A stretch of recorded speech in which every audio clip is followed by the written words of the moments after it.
చందమామ కథలకు స్వాగతం. ఈనాటి మన కథ తోటకూర వృక్షం. పూర్వం సంబుదాసు, దండపాని అనే ఇద్దరు అన్నదమ్ములు ఉండేవారు. సంబుదాసు తన వాటాకు వచ్చిన 4 ఎకరాల భూమి వ్యవసాయం చేసుకు జీవించేవాడు.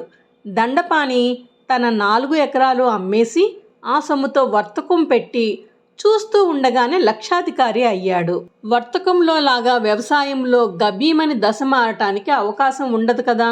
అందుచేత సంబుదాసు ఎదుగు బొదుగు లేకుండా అలాగే ఉండిపోయాడు. ఒక ఏడు సంబుదాసు తన 4 ఎకరాల పొలంలోనూ ఒక కుంచెడు మేర దున్ని కలుపు తీసి బుట్టెడు తోటకూర విత్తనాలు తెచ్చి జల్లాడు. చక్కటి వర్షం కురిసింది. విత్తులన్నీ మొలకెత్తాయి. కొద్ది రోజులలోనే పెరడంతా పెళ్లి కూతురు ముఖంలాగా కళకళలాడుతూ కనపడింది. రోజు మోపెడు మొక్కలు పట్టుకుపోయి అమ్ముకొచ్చి ఆ సొమ్ముతో అతడు ఇల్లు గడిపేవాడు. ఊళ్ళో నీ తమ్ముడు మహదైశ్వర్యంతో తులుతూగుతూ ఉంటే నీవిలా కష్టపడటం ఏమిటి అని ఎవరైనా అంటే, ఎవరి అదృష్టం వాళ్ళది, వాడి అదృష్టం బాగుండి ఏదో ఇంత సంపాదించుకున్నాడు అని నేను ఎంతో సంతోషపడవలసిందే గాని వాటాకి వెళ్ళకూడదు అని సమాధానం చెప్పి తనకు ఉన్న దానితో తృప్తి పడేవాడే కానీ తమ్ముణ్ణి చూసి ఎంత మాత్రం అసూయ చెందేవాడు కాదు.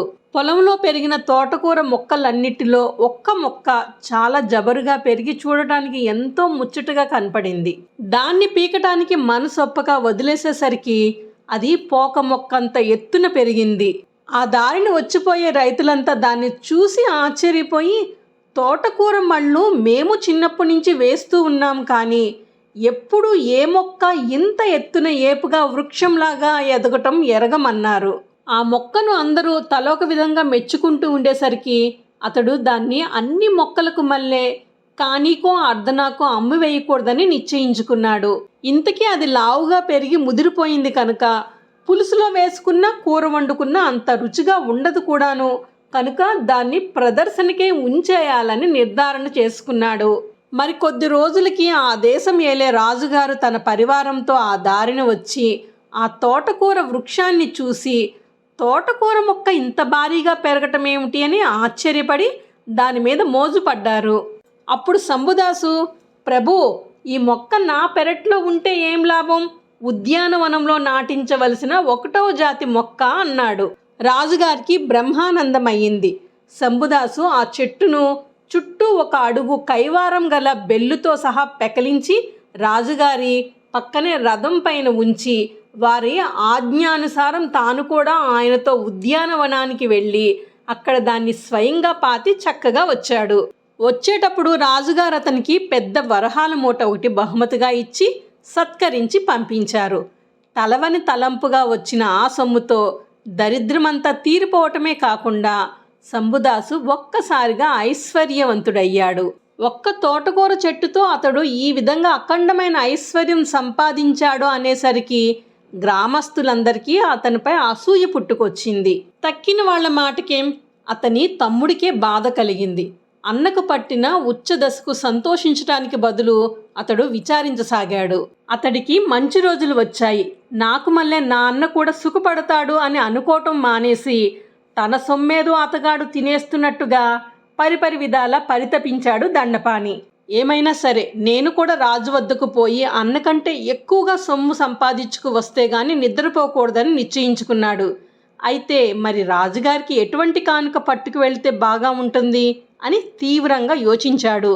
ఒక్క తోటకూర మొక్కకి అంత ఐశ్వర్యం ఇచ్చాడే, విలువైన కానుక ఏదైనా పట్టుకెళ్ళి సమర్పిస్తే హదమం అన్నకిచ్చిన దానికి 100 రెట్లైనా ఇవ్వరా రాజుగారు అని అనుకుని దండపాని తన ఆస్తి అంతటితో బంగారం కొని పెద్ద డాలు ఒకటి తయారు చేయించాడు. నవరత్నాలు ఆ డాలులో పొదిగింపజేశాడు.